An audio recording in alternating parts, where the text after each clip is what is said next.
Hi, everyone. Hope everyone is doing well.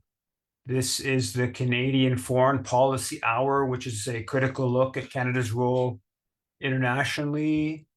I am Yves This is the Engler, coming to you from Jojage, which has long been a meeting place of various First Nations, otherwise known as Montreal. And we're around the 80th session of this weekly Foreign Policy Hour. And we look at all different uh, elements of Canadian foreign policy from a critical perspective.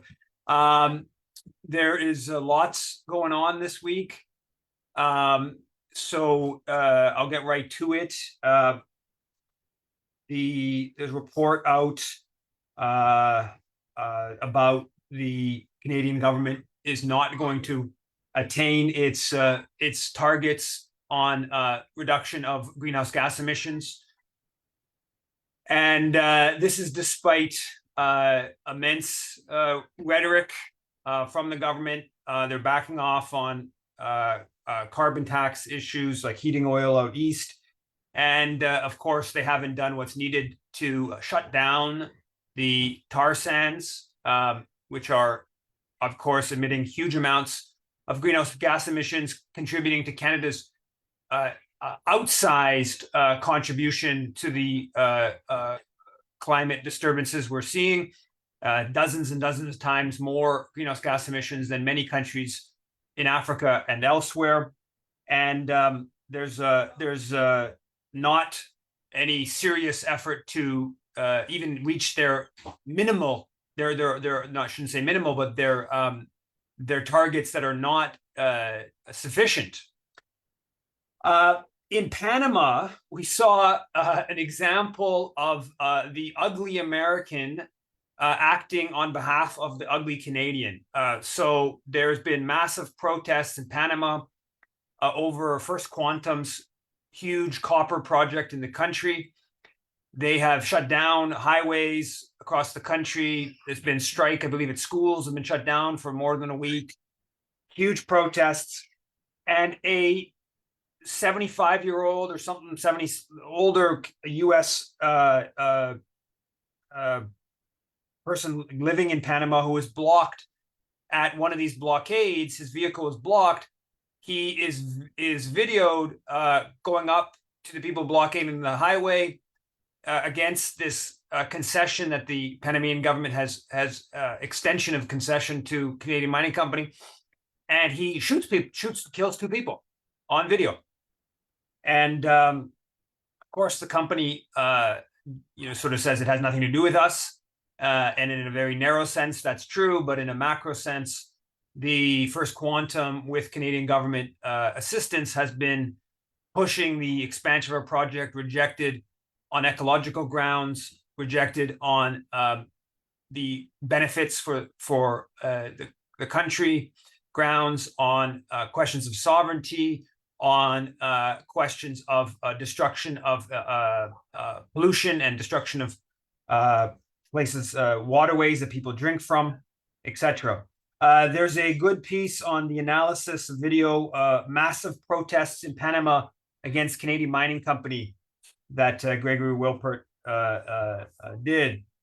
The Canadian Network on Corporate Accountability, corporate responsibility, I forget, they have a tweet, they put out a tweet reinforcing a theme.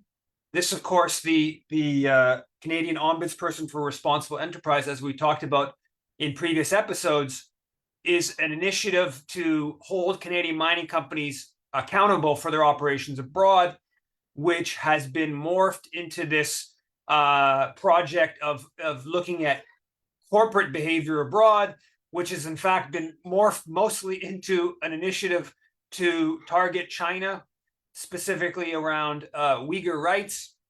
And the leftist, a group that's been pushing for the ombudsperson, has basically, in a certain sense, acquiesced to how the ombudsperson has been morphed into this position to targeting a alleged corporate use of forced labor with Uyghurs in Xinjiang, and they put out a tweet about Zara Canada is working with companies that use Uyghur forced labor in China when the core lacks important powers. So their complaint is that the core position, and this is a very good complaint, doesn't have the power to actually hold the companies accountable. And that's, of course, a huge sellout that the Trudeau government gave to the mining sector after they launched this huge lobbying campaign in 2018, 2019 against the proposal they'd actually put forward, which was an ombudsperson that had some teeth, had the ability to end public support for companies found responsible for egregious abuses abroad. And in fact, they neutered it down to an advisory position. But this advisory position is being basically used to almost all of the complaints are now targeting companies that allegedly get cotton from Xinjiang. I think it's like a third of the world's cotton come from Xinjiang. So it's being used as a way to target China. And the corporate watchdog isn't challenging the geopolitical element of how this process is playing out. And the Globe had a big article that goes further in this direction and was titled, two-page spread in the middle of the paper, China's little-known system of forced Uyghur labor gives the world much of its seafood. Okay, so they're basically saying that there's forced labor of Uyghurs to the coast. If you look at a map of China, it's very far from Xinjiang to the coast. And basically Uyghurs are involved in the seafood industry, in which China is a major player in, and basically starting this process of presumably here, almost certainly, that seafood that Canadian corporations might bring in from China, they're going to start the process of trying to boycott that, like they're doing with the cotton. And the Globe piece at the bottom of it said this story was published in coordination with the Outlaw Ocean Project, a nonprofit journalism organization in Washington. I don't know anything about this, but of course this throws up some serious questions. I punched in this Outlaw Ocean Project into Google, quick search, and it's this Washington-based institute, which the U.S. lawmakers are usually a step ahead on the China issue. The U.S. lawmakers are already held hearings into the Outlaw Ocean Project's investigations into Chinese forced labor in the seafood supply chain.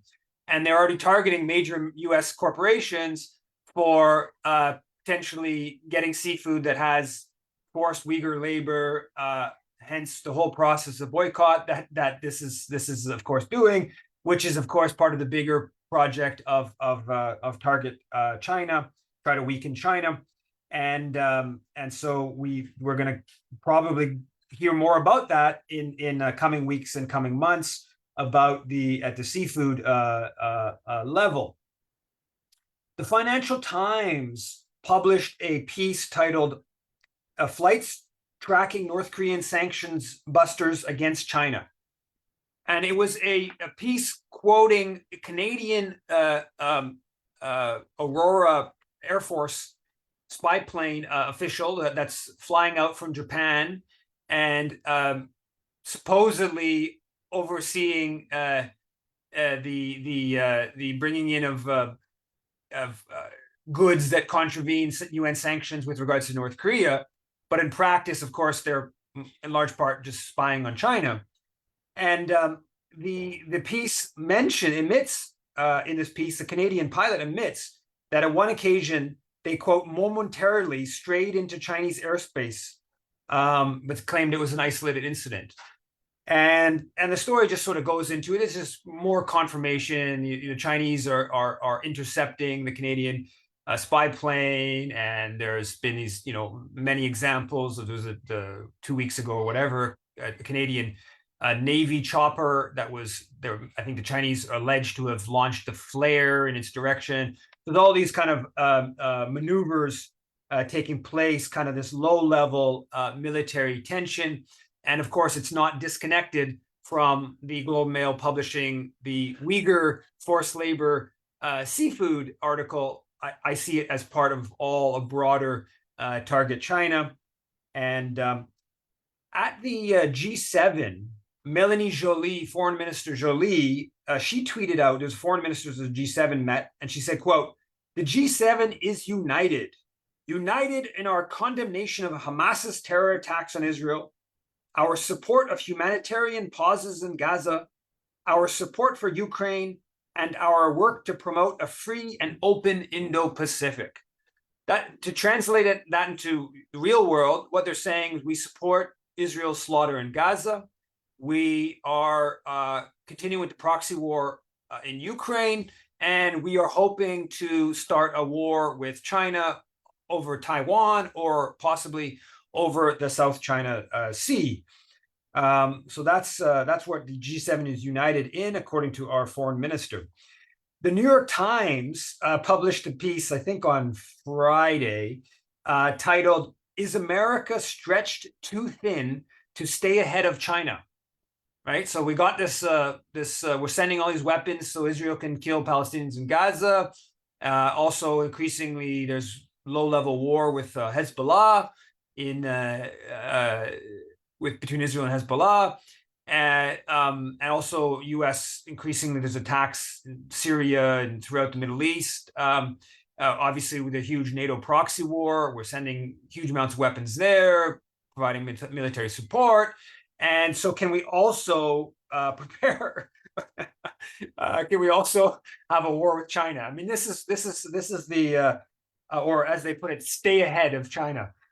This is where the U.S. empire thinking, the liberal elements of U.S. empire thinking. So, of course, on Saturday it was Remembrance Day. I remembered to not to fail in my desire to challenge politicians. I had an opportunity to try to go to the Montreal Remembrance Day big thing, and thinking there might be some politicians there, but I was a little tired, dropped off Joshua at dance class, and I decided I didn't have it in me to bike across town to check out what politicians might be around, and I immediately regretted it when I saw that the Premier Legault was there, also Mark Miller were there, and a bunch of other politicians who, of course, need to be asked questions about their support for genocide. But the Remembrance Day, I thought that this year was a real kind of powerful contrast with what Remembrance Day is really about, right? We're told it's about, obviously it marks the Armistice Agreement, 11th hour, 11th day, 11th month, end of World War I. And it also supposed to be about sort of commemorating the horrors of war. But I think this year maybe more clearly than other years, that was clearly not what it was about. And the day after was much more what it was about. The sort of stated spirit of Remembrance Day. We saw a much clearer example of that the day after. Now, Remembrance Day and the Red Poppy campaign is really about martial patriotism and about reinforcing the idea that our cause is, morally just, right? We talk about the victims of war, but we only talk about our side. We don't talk about the Sudanese that Canadians helped kill in the mid-1800s, late 1800s, the South Africans during the Boer War, the Germans and others during World War I, the Koreans, the Iraqis in early 90s, Serbians, Afghan, Libyans, etc. It really is about our side, and it reinforces this idea of Canada being this sort of righteous, the Canadian military being this righteous force about democracy and bringing good around the world. And you saw that there's some of the columns in different papers by these different people, like the True Patriot Love Foundation, that are supposed to be about our veterans and our soldiers and this and that. which really are just more, they're just militarist opponents, propagandists, if you like. And it was really the day after, a woman in Ottawa. There's a video of a woman in Ottawa at the Remembrance Day celebration talking about a ceasefire, right? And she gets shut down by the crowd, and the guy with a Union Jack really almost wants to attack her, a Union Jack flag. And well, if you're serious about Remembrance Day, a ceasefire, this would be, there's a brutal campaign taking place. And yes, a ceasefire, that should be the spirit of Remembrance Day. But it was the day after, when there's protests in 50 cities and towns across the country, that's calling for a ceasefire, calling for Canada to call for a ceasefire. And that was really, to my mind, the supposed spirit of Remembrance Day. And it kind of exposes that what Remembrance Day is really about. Or as one group put it, to remember is to work for peace, right? The day before the big protest, or the day before Remembrance Day, should I say, there was protests that shut down L3 Harris's Toronto facilities. There was an Ottawa protest, similar one, Hamilton, Montreal, smaller one in Montreal, 200, I believe, in Toronto. Significant protests that shut down the arms manufacturer. I don't know for the whole day, but certainly for certain multiple hours. That should be the spirit of what Remembrance Day, but it's not. Similarly, in the spirit of fighting for a ceasefire, there's a very good action, a very good. I mean, the video itself kind of is not great, but a very brave and shaming action of Melanie Joly on Friday. When she tries to speak at UBC in Vancouver, there's a woman with a baby in her arms who just starts. Melanie Joly comes up and tries to like sort of hold the baby or touch the baby or whatever, and she just starts talking about how many Palestinian children have been killed. Why can't you call for a ceasefire? And Joly, of course, gets very uncomfortable, walks away. And apparently, the night before, there was a fundraiser in Vancouver that Joly was supposed to speak at. And they huge protest. There was a previously planned protest that marched on the fundraiser. I heard that Joly actually didn't participate, and I also reports on Friday at UBC that her event was actually shut down. It's not exactly clear if that's correct. All again calling for ceasefire in that more of the spirit of Remembrance Day. Also in Ramallah, there was a protest in front of the Canadian consulate where they said Canadian officials have blood on their hands. On Thursday, I should actually I'll show this right now. On Friday here.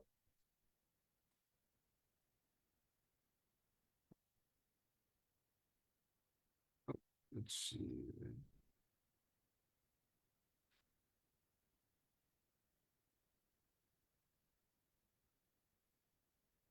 Father, you're enabling genocide, Mr. Husfather. You condemn Israel's killing of 5,000 Palestinian children, Mr. Husfather. You lead the Canada-Israel Interparliamentary Group. You're enabling genocide in Gaza. Over 10,000 Palestinians killed already, 5,000 children, and you can't even condemn us, Father. That was me getting riled up with Anthony Housefather. Before that, Dimitri Lascaris asks Housefather if he agrees with the statement that the defense minister of Israel made that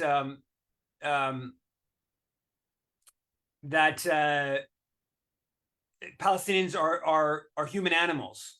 And Housefather does say it's a horrible statement, but then gets very angry at Dimitri for asking the question and starts getting sort of walks away and gets quite hostile at Dimitri. And then I start asking questions and he gets a whole bunch of people come over, his flacks come over and push me away, and then later on, you see the latter part of that. So there's resistance. I just saw a video of a woman on a plane who happens to be on a plane with some government officials, and she realizes government officials up in the front, and she starts saying, Canadians oppose genocide. We have government officials on this plane. And she announces it to the whole plane that these government officials are on there condemning their role in enabling Israel's genocidal violence. So the resistance is really taking place across the country. And that's, of course, a very good thing. On Thursday, in the spirit of the resistance, on Thursday there was a group here in Montreal that had a sit-in, tried to occupy Trudeau's office. They weren't able to get inside the office, but they had the whole lobby occupied. It went on for 8 hours. I was there for probably about 4 hours of it, and it was it brought ultimately got, there was probably about 24 or more came into the office, and then a couple dozen came outside. The police started blocking people from, they ended up shutting down basically the whole building. And what I found interesting, one of the things I found interesting about the occupation was we got chased out. There was basically, the cops came in and said, if you don't leave, you're going to get arrested, and if you don't leave now, you get arrested, da da da. And so most of us got chased out, but 7 or 8, I believe, stayed. And then the cops lasted like 4 more hours. They let these people stay. They really, really didn't want to arrest. And what I take from that was the fact that the Trudeau's office didn't want arrests. And they ultimately did arrest 7 people. It became after hours of closing time. And I think the reason why Trudeau's office didn't want to arrest is because they know that the main demand was ceasefire. For Trudeau called for a ceasefire, and they're saying we're not leaving until Trudeau calls for a ceasefire. They know, as an Angus Reid poll showed that came out November 7th, it says 65% believe a ceasefire should be called of Canadians, while 1 in 5, 19% do not support that.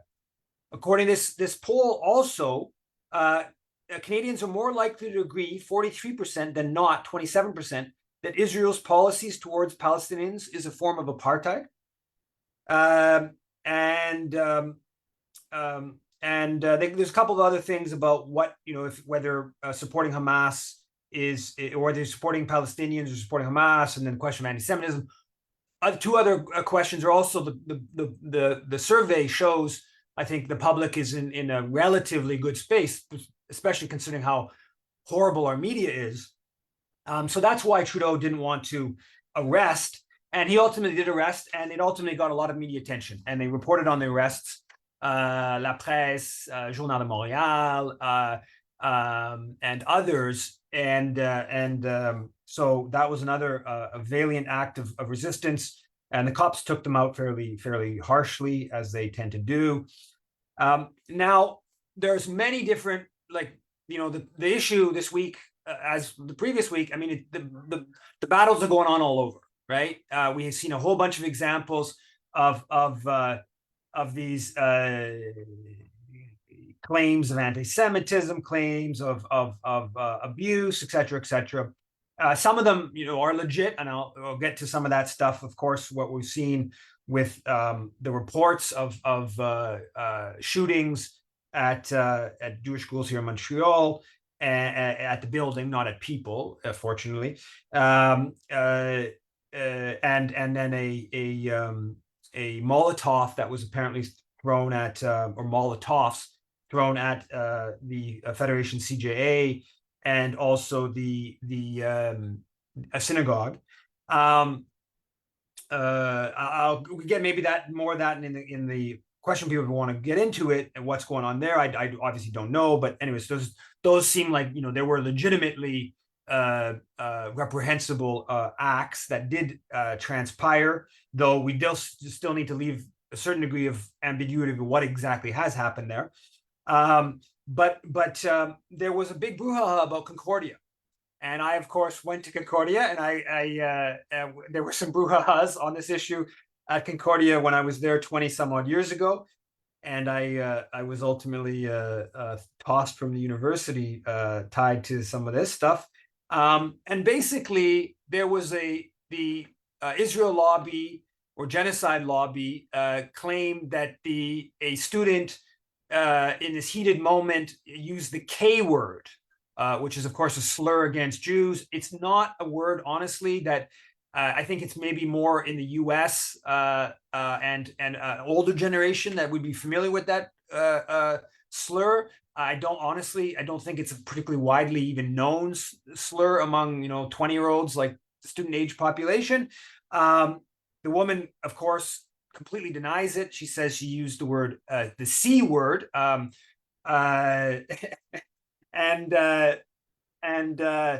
anyways, and she basically explains what happened, which was this like 55-year-old looking woman basically said a bunch of racist stuff to her, to this pro-Palestinian, and said she would get because she was gay, that she would get raped in the Middle East, and did all these vulgar things. And the woman that you see in the video, the pro-Palestinian woman you see in the video, getting really angry, is just responding to that. Now, this issue got all over. Mark Miller, who's a minister here in Montreal, of course, he tweeted out about it right away. Even the Prime Minister on Friday, the Prime Minister Trudeau said, what we saw at Concordia, young Jews lamenting the hostages, to attack them or make them responsible for what is happening on the other side of the planet, that's not us. Now, already the Concordia Link student paper is a very thorough article about what actually happened. People could check it out. Nora Loretto has another somewhat less but thorough article about what happened, and basically what the claim, if anybody was responsible for something dubious, it was the pro-Israel forces with their racism against the pro-Palestinian. You can argue that the woman in the video they see got very angry, and I would say it's fair to say she was, you could argue what she did was offensive, but not anti-Jewish. But this is now circulating as this international incident, a huge incident that even the Prime Minister is reporting on. Now, this, of course, is not new to me. I've seen this going on for more than 20 years. I've seen this going on at Concordia University for more than 20 years. So the apartheid lobby does this. They lie, and then they lie a bit more. This isn't new. There was also an incident at Indigo in Toronto, a similar kind of thing that was whipped into this supposedly big anti-Semitic incident. And basically, I think a Friday morning, somebody at a big Indigo store on Bloor Street put images of Heather Reisman, the owner, the CEO of the store, and then put some fake blood and said funding genocide. And Michael Levitt from Friends of Simon Wiesenthal Center, they claim this was a huge anti-Semitic incident, Jewish bookstore owner targeted, Now, of course, Heather Reisman is the founder of the Hesek Foundation, set up in 2005 to bring non-Israelis to join the Israeli military, and she has spent, her and her husband Gerald Schwartz, they've spent upwards of $100 million, maybe even more than that, actually, over the past, I guess that's 18 years, on this project, which has like IDF soldiers on the board of the Hesek Foundation. They've given gifts to IDF after 2009 and slaughter in Gaza in 2009, whole bunch of gifts to basically applaud what the IDF did. This is like, if you can't target Heather Reisman, and of course there was a boycott of Indigo for like many years. And still, even when I published my Canada and Israel book in 2010, I asked that the publisher doesn't sell it by Indigo because of the boycott. Then there was more kind of dynamic. It's died down in recent years, but huge kerfuffle, tons of media saying this is a big anti-Semitic incident. Even people like Jesse Brown from Canadaland, the supposed sort of media watchdog, kind of liberal media watchdog, totally jumped into it about Jewish a bookstore targeted with hate, and we're seeing this just incredible morphing or turning of acts of opposition to genocide as being examples of anti-Jewish behavior. It's outrageous, and quite honestly, it makes it so if there are genuine acts of anti-Semitism, you don't know what to do. I don't trust any of the allegations. I'll be honest with you, I don't trust any of the allegations. I don't even fully trust what the stuff going on at the schools, right? I just don't like.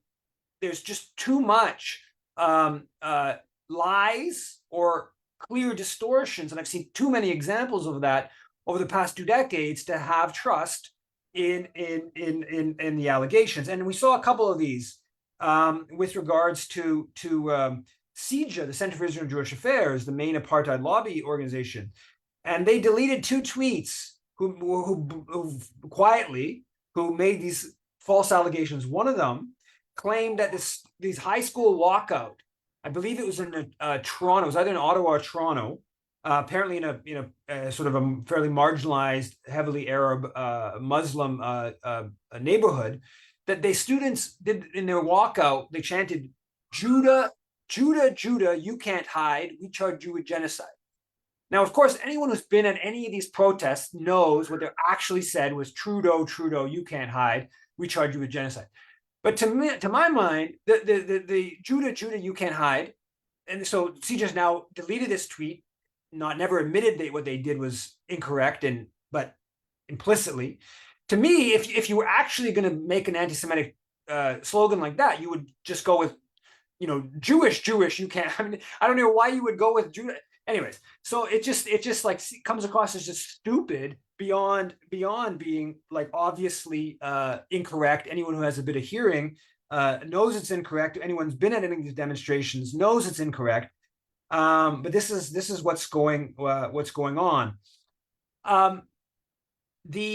In the National Post, Howard Levitt, who's this really right-wing corporate lawyer, who has like a weekly column, I think. I don't know. I've been reading some, off and on reading his columns for 3, 4, or 5 years. I don't know how long he's been there, but regular in the he's like writing for the the corporate set, writing for what bosses have the right to do in terms of firing people and reprimanding people and the labor laws, etc. And he has a piece. He's gone completely bananas. He's a Zionist. He's gone completely bananas over the past month in turning his column on this to just basically, Zionist lobbying. And he published a piece titled "My Never Hire List Continues to Grow." And it's a response to 700 lawyers assigned an open letter that said, among other things, a growing chorus of statements from lawyers, law firms, and law schools that are conflating expressions of solidarity with Palestinians and criticism of the state of Israel as anti-Semitic and conduct unworthy of learning or practicing law.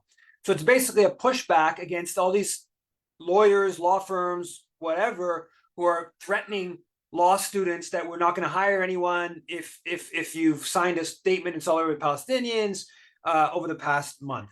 So it's a pushback of that. Now, in his piece, Howard Levitt says, that is why I've previously stated that in these pages that any client-facing, public-facing, or managerial employee can be fired for cause if they attend a rally where speakers make statements such as, "From the river to the sea, Palestine will be free." So he's basically saying, if you're an employee of any company and you go to a demonstration where that chant is made or other similar chants, the boss can just fire you. He's claiming that. Now, earlier in the year, Levitt wrote a piece titled about about Jordan Peterson and psychiatrist, Ontario College of Psychologists ordering Peterson to take mandatory social media training course, and then he would lose a lapsed license if he didn't take this mandatory course. And at that point, he said, quote, "No Canadian should ever be discriminated against in the workplace because of his or her political beliefs or political activities." So Jordan Peterson has the right to do whatever he wants. No, and other like-minded people, no reprimand from bosses or labor law. But if you go to a demonstration for Palestinian rights, the boss has the right to fire you. And so this is what Levitt is arguing. Now, one of the things I have to say, and this gets into some sensitive territory, that Levitt's Zionist writing in the business pages of the Financial Post tells me is that we have to, one element in understanding how anti-Palestinian Canadian political culture is the fact that the Jewish community in this country is very well placed. I mean, they are, if you look at economically, education levels, positions of influence, power, throughout the media, throughout the legal system, the medical system, corporate world, etc. Canadian Jews are the best off minority. And so Howard Levitt, who's there writing as a lawyer for corporate world, and then spends a month turning his column in the business section into basically just Zionist propaganda, is one example of how that process plays out, and that the influence of obviously there are thousands of Canadian Jews who are, of course, appalled by what's going on. There's 1,000 Canadian Jews who are anti-Zionist, but as a generality, the Jewish community is Zionist, and significant segments support the genocidal policies going on right now. So I think this isn't to say the macro level kind of conspiracy dimension, but we should also be able to have serious discussions about how Jewish influence within different Canadian institutions, how we're seeing that play out right in the here and now, in terms of part of why Canada is so supportive of anti-Palestinian policies. Now, the from the river to the sea, there's obviously been a huge kerfuffle about that. There was a Palestinian activist in Calgary arrested for leading that chant, and today's Globe and Mail has a piece about this in the background, and it traces it back. It's like 50-year-old plus slogan to the PLO. It goes in some of that history, it goes into some of what's going on. Now, in it, they quote CIJA saying that this is a genocidal slogan because it calls for, quote, "death to all Jewish people in Israel, Canada, and everywhere." Okay, now, like, I was discussing with my dad earlier today, and to me, it's an insane reading, but it at least there's a certain degree of logic to say that slogan, which is really a slogan of equality, right? We want equality between the river and the sea. But you could say, from a very Zionist perspective, that it's saying that Jews. You could say that Jews in Israel, going to be, I don't know, driven out or oppressed or diminished, you could say, by that. Okay. Now, but to claim that slogan is about like targeting people in Vancouver or Calgary, I mean, to me, that's just like, it's already ridiculous framing just around Israel, but to now bring it into like a Canadian context, it's just so obviously ridiculous. But this is the position of CIJA. This is the position of the advocacy arm of the Jewish federations across the country. They are making this claim in the Globe and Mail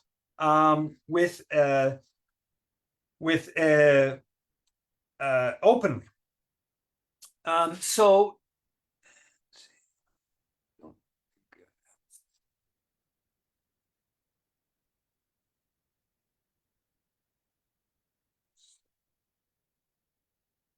today, I also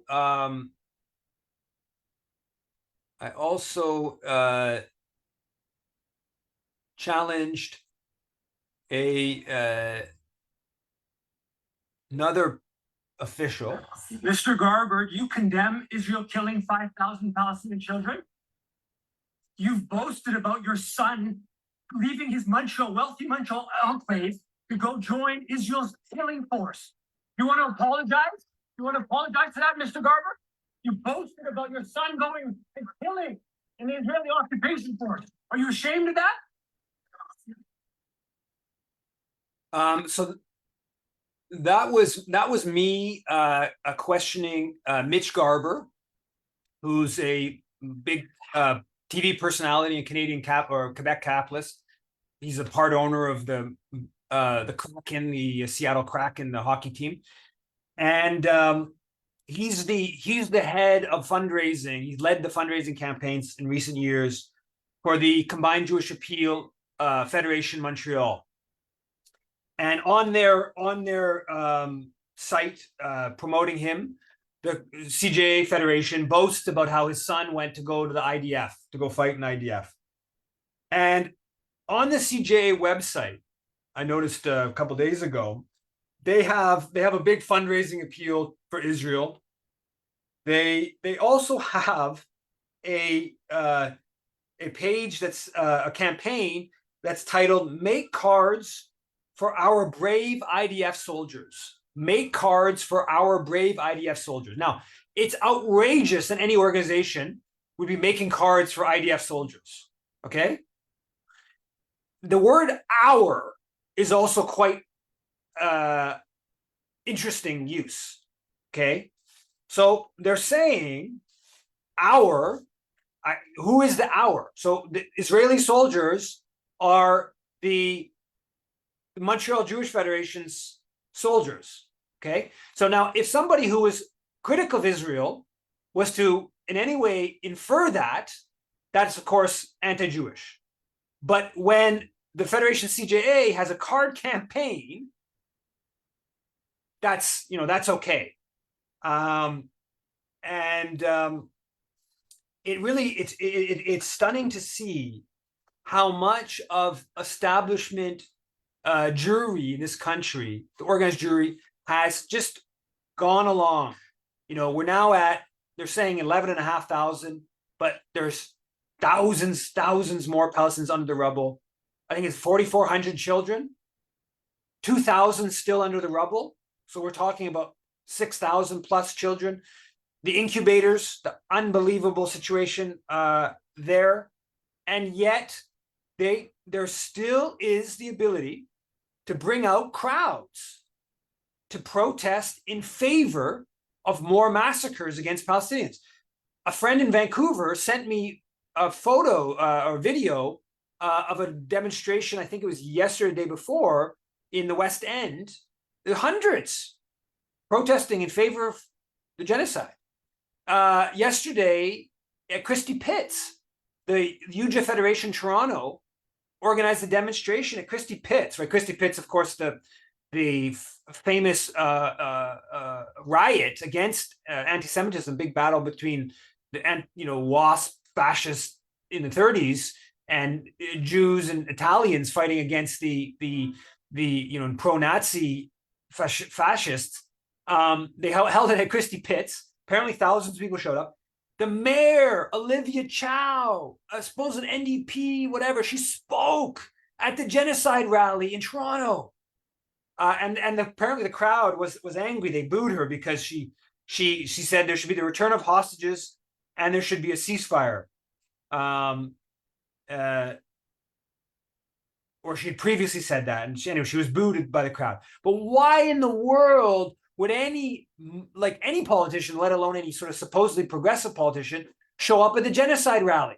This is unbelievable, right? And I'll be honest, it's a serious stain on Canadian Jewry that there are literally thousands of people willing to go on the street to support these horrors. That's what's going on. That's just the reality of it. I'm going to probably skip a couple of things here. but I guess I'll just go with I wanted to get into just how bad these horrors are. And it's unbelievable, really. How when you look at it, you contrast it. Okay, so you contrast the journalists killed. Okay, there's now been 41 or so journalists killed in Gaza. In Ukraine, over the past 20 months, it's 17. During Vietnam, it was 63.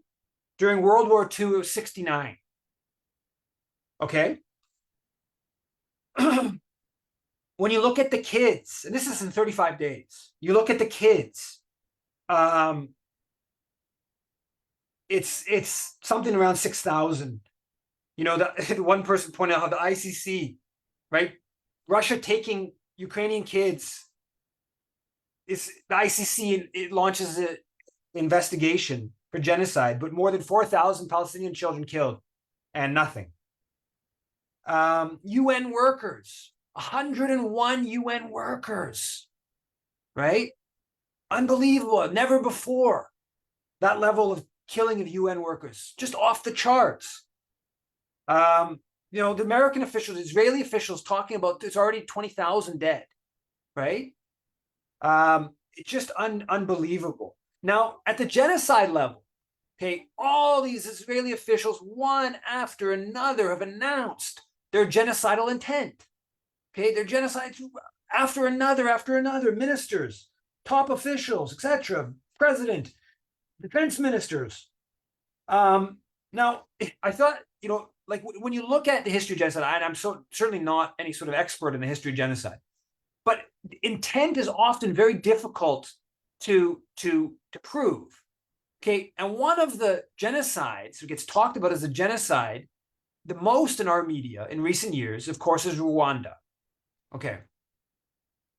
Now, in Rwanda, there is a huge deal about supposed genocide facts, okay, as it was called in the New Yorker piece in 1998, so 4 years after the mass killing in Rwanda.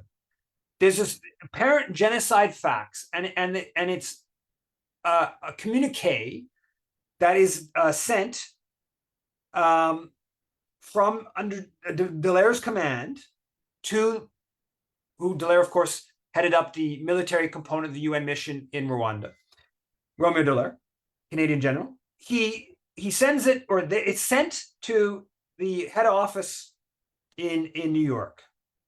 Okay, and it's later dubbed the genocide facts. Now, the claim is that this informant, who was actually a driver of the Habyarimana's party, the Hutu government at the time, that he was asked to compile a list of Tutsi, and also they were compiling weapons. Okay. Now, it's probably actually doctored. Okay, it's probably actually doctored. The actual title later on, a year later, I'm not going to get into all that, but the actual title of what is widely, this is literally considered the big like proof of the genocide. Okay, and it was rejected at the tribunal, the International Tribunal of Rwanda, and the head of the UN mission denies ever seeing it. Jacques Roger Boubou, the Cameroonian foreign affairs minister, who is the boss of Dallaire, who oversaw the whole mission. Again, I'm not going to get into all those details. He denies that ever seeing it. But the actual title of the facts is request for protection of informant. So it's not genocide, whatever. It's just for request for protection of informant. So we hear about the Rwandan genocide. You know, that term is just widely used in our media. And the proof of the plan of mass killing is a communique that the UN, that's based upon the opinion of an informant who's a driver for the political party in power, probably doctored. But even if it wasn't doctored, it's still the actual source of the information is not like a minister of the government. It's a driver of a political party. And this is considered like, important proof.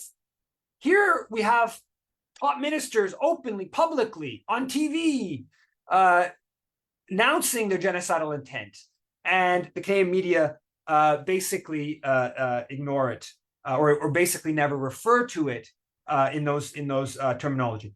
Now, I've gone on way too long here. I've skipped over a few things, but just to say now, Israel's defense minister, I think yesterday, maybe the day before, making these similar threats to Lebanon, and he says if Hezbollah makes mistakes, the ones who will pay the price are, first of all, the citizens of Lebanon. What we are doing in Gaza, we know how to do in Beirut. So that's the Israeli defense minister threatening Lebanon. The Americans apparently are nervous that Israel's really trying to Israel's trying to ramp things up with Hezbollah in Lebanon and to draw the U.S. into a full-scale regional war. That seems possible. Another story talks about Harat's story, says that Damascus airport is just reopening after being shut for more than a month.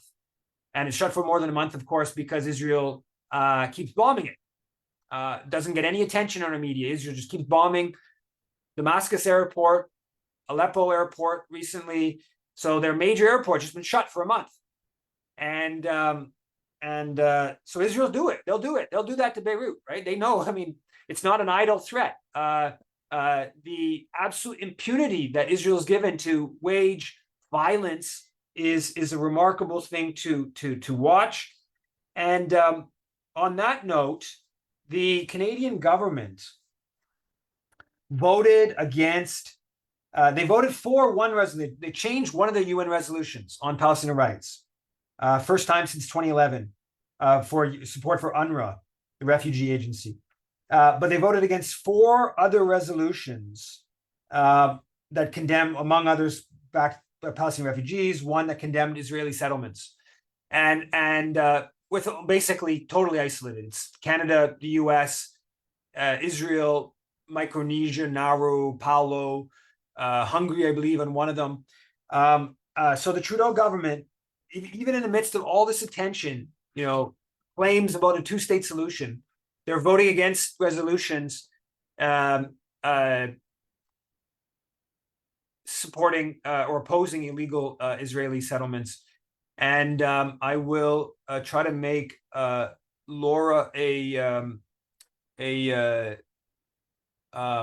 co-host.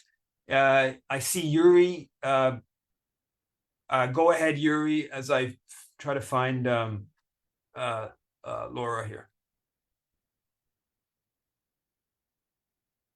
Oh.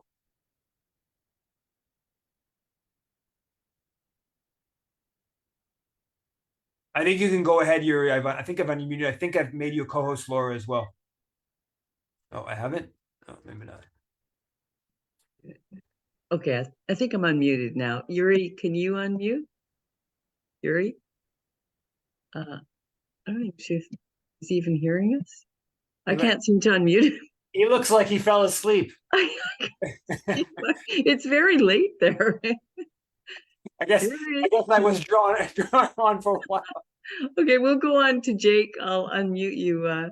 Well, actually, I can't unmute anyone. I don't know what's happening. No, I just finally hit the asked to make you co-host again. So I've Okay, Jake, go ahead, please. Yes, I just wanted to mention in regard you mentioning about Rwanda, the massacre there, that it was discovered that all their weapons of the one that doing the slaughtering came from Israel.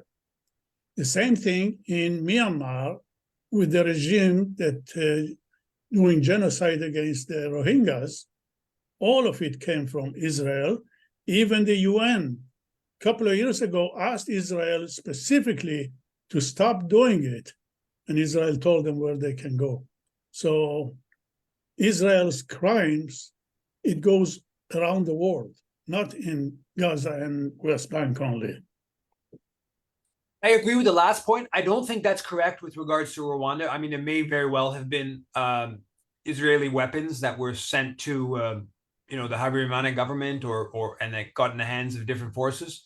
But in fact, it's the other way around with regards to Israel. Paul Kagame has very much benefited from close ties with the Israel lobby in the US and with Israel. And it's partly the sort of the Holocaust kind of industry, if you want to call it that. And that's, I can get into what I mean by that and all the background there, but they've really bestowed that on the genocide label on Kagame. And the genocide in Rwanda is very complicated. Hundreds of thousands of people definitely died. I'm not in any way challenging that. What I am, which I don't agree with, is that it was a big pre-planned genocide.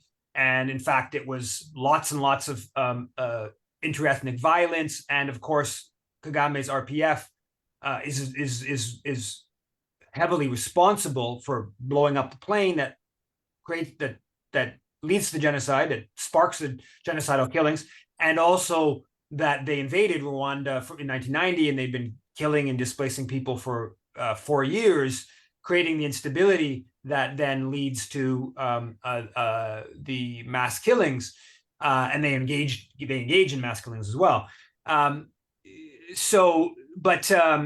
But yeah, there's no doubt that Israel is there's a long history of Israel supporting, right-wing dictatorships in Argentina and Central America, providing weaponry and as they slaughtered, so this is, I totally agree with the general point. I don't know much about the details with regards to Myanmar. In the case of Rwanda, I'm doubtful of that being too significant. Yeah, I think Yuri's come back to life. Yuri, I think you're up. Sorry about that. I'm so tired and still jet lagged from all my travels to Australia. But I can multitask and listen to Eve Engler's program. Anyways, Eve, my question, two very quick questions. Number one is, I'm curious your thoughts on British affairs. David Cameron, the guy who lit Syria and Libya on fire and Ukraine on fire, is going to be returning as the foreign minister under the Rishi Sunak government. And I'm curious, just what's been the response of all of the Quebec parties on what's happening in Israel, and in general, is the Quebec, the Parti Québécois, the Quebec Bloc, are they good on foreign policy, or they should just stick to like domestic Quebec affairs? Yeah, I don't know much about the David Cameron stuff. That's the story about what led to the.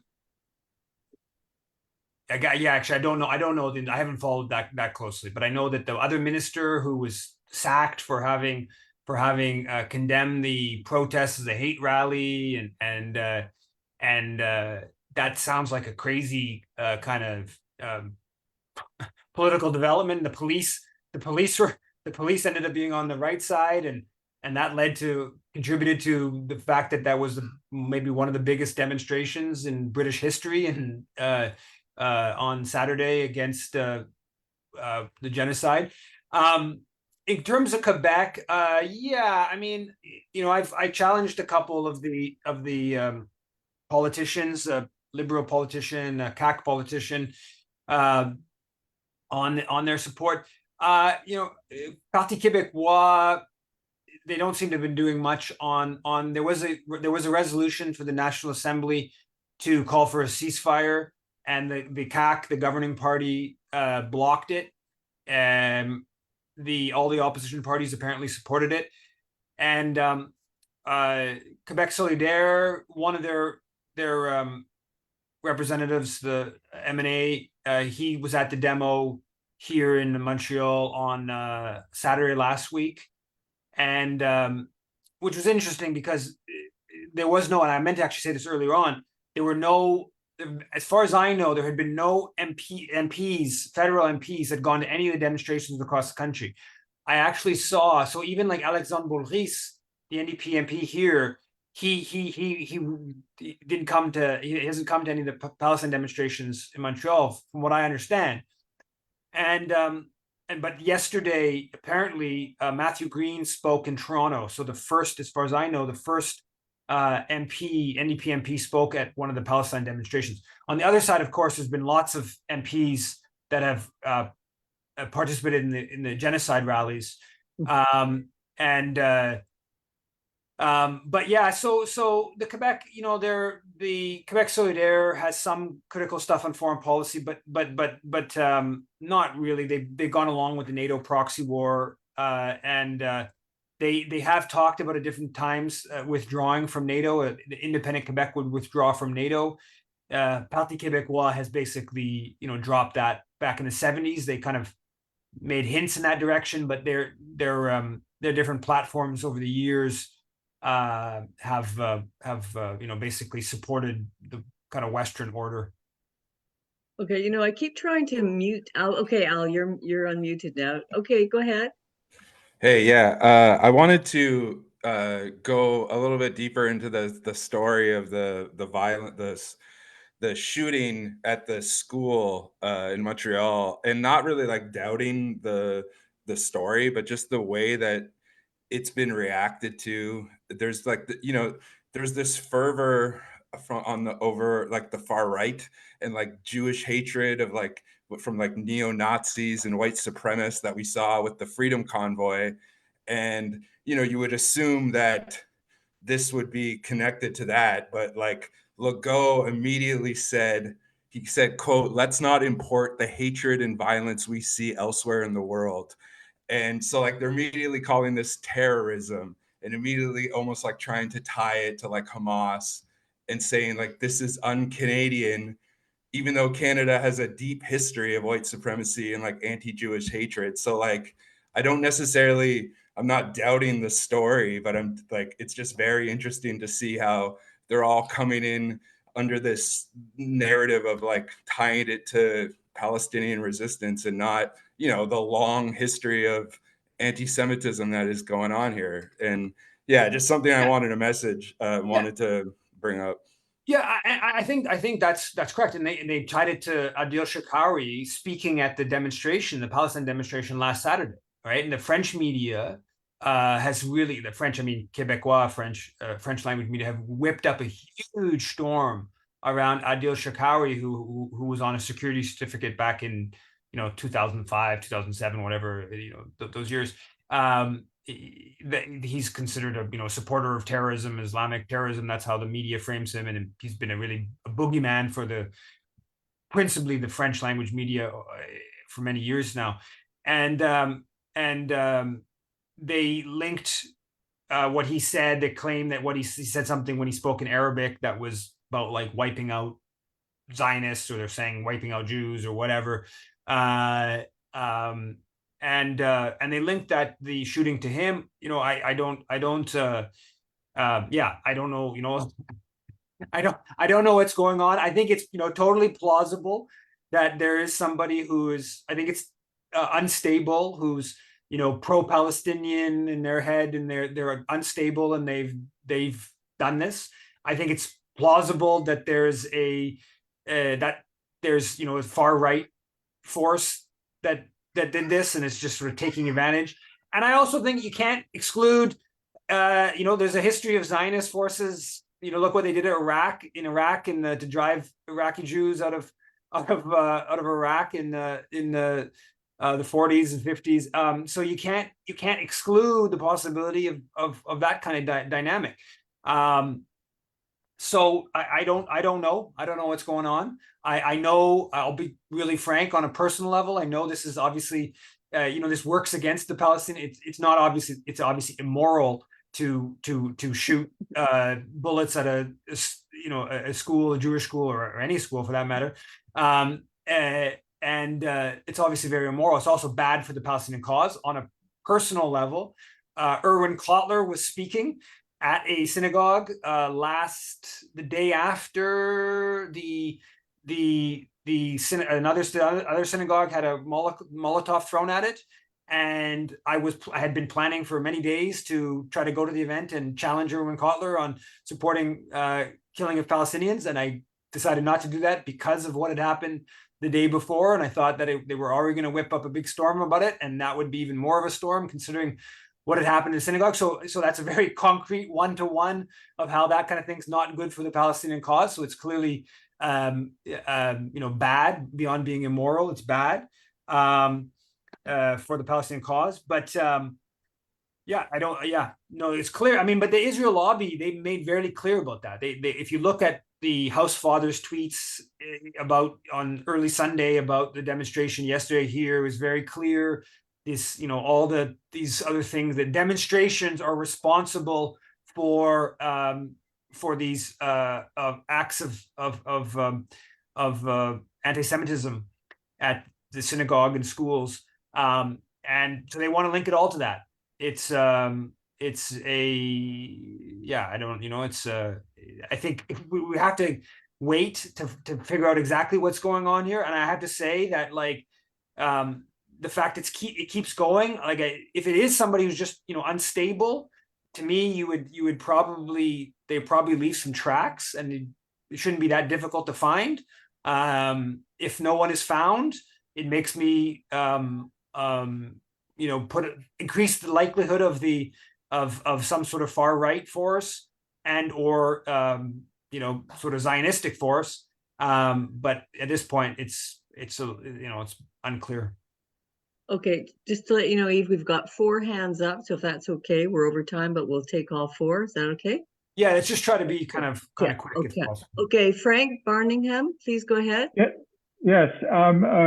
Just as an aside, I worked with Murray Lumley, who's also on this call, with Shikawi and the other 4 detainees under the security certificates.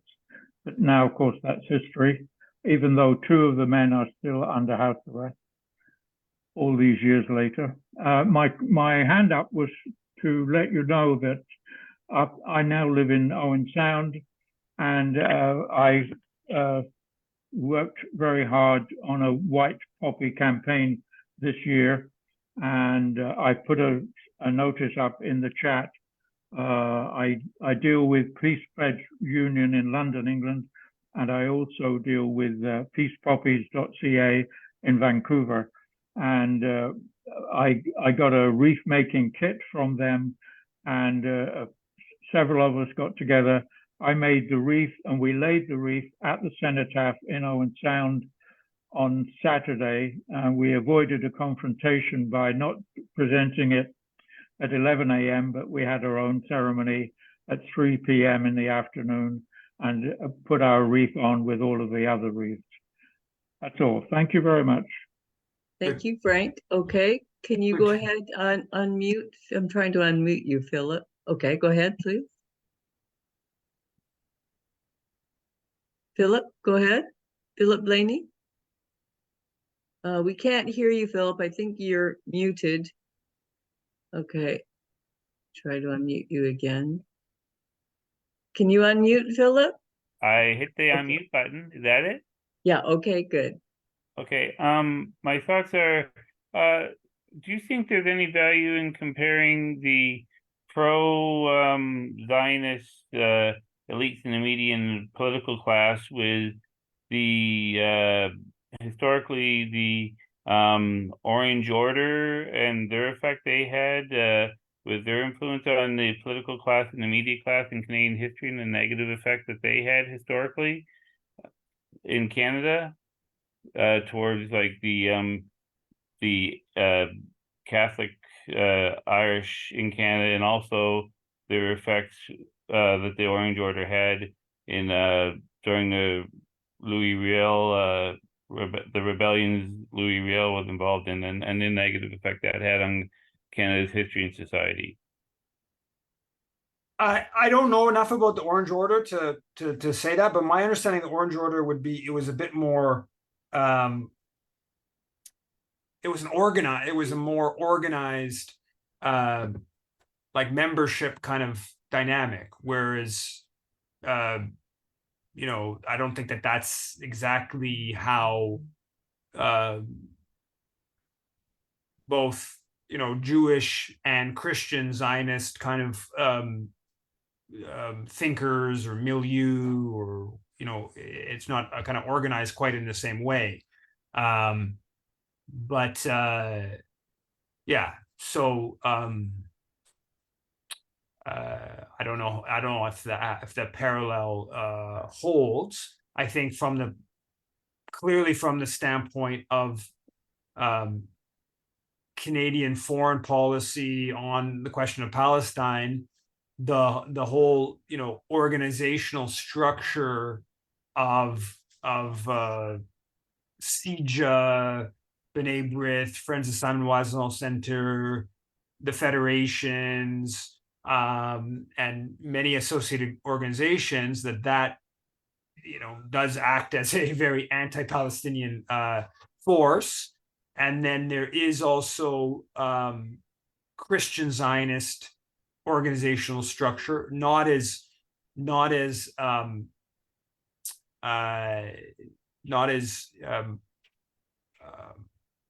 consolidated as the Jewish Zionist organizational structure, but there is a Canada Christian College is a clear example in the Toronto area.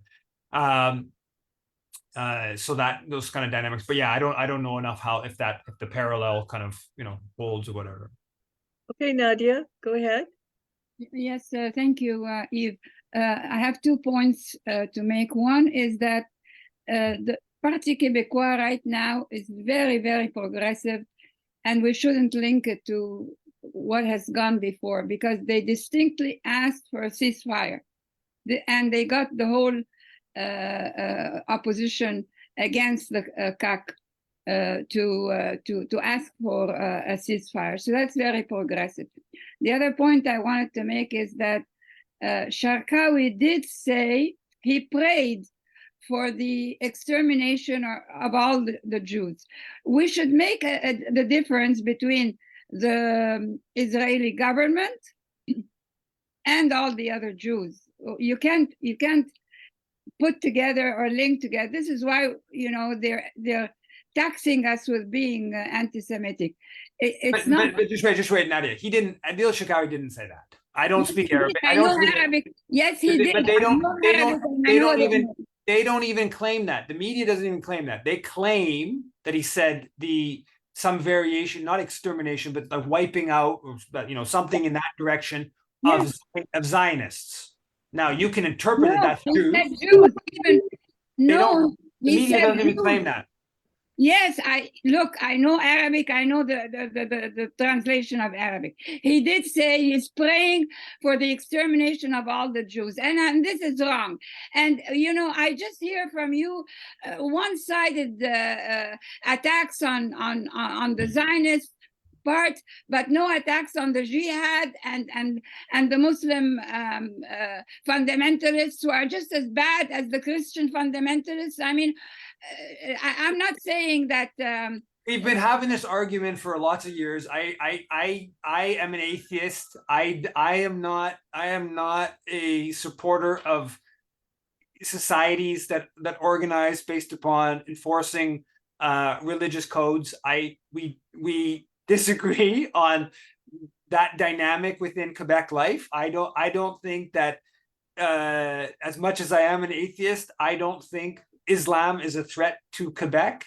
I think if you want to get into the whole religious symbols debate, and the cross on the mountain in Montreal, to me, is a much bigger religious symbol that we should worry about than some Muslim daycare workers or teachers with their headscarves on. But that's another bigger debate. I don't know enough about Sharkawi's. I don't think that he's an imam. He is a religious preacher. I'm an atheist. I don't know his political beliefs in a detailed kind of form. I don't think I agree with a lot of his religious beliefs. I think that I broadly agree with his position on Palestine, on that question, and maybe also on other questions of Western imperialism in the Middle East. I'm not sure exactly his position. I think on my impression is on Syria, he started supporting, the sort of jihadist forces in Syria and stuff like that. I don't know the ins and outs of all that, but I don't think, even if we don't agree with Sharkawi on a whole bunch of things, I don't think we need to say that he like we have to say that we don't have to echo this, like when it was not even like the media is literally not making that claim, right? François Legault, when he said that what he said was a hate speech, he didn't claim he said Jews. He claimed that he inferred Jews from Zionists. That you can debate that one way or another, but I don't think that I don't think that's helpful to like just to make that claim, even if we disagree with Sharkawi on a whole bunch of issues. Yeah, I think this. Okay, so Laurel, I'm sorry, I don't know what I've done here, but I've done something. Are you unmuted? Can you speak? Lord knows what I did here. Laurel, are you still with us? Oh, there's Laura. Okay, here, Laura, I'm trying to unmute you. Can you unmute? I could. It's late. It's late, and I'll leave my question till next week. That's fine. Oh, okay. Thanks, Laura. Okay. So just to say, anyone who's in Ottawa, I'm going to be speaking at University of Ottawa on Friday night at 6 o'clock or 6:30. If anyone's in Ottawa, please come out. Please spread the word. And thanks, everyone. Same place, same time next week. Thanks, Eve.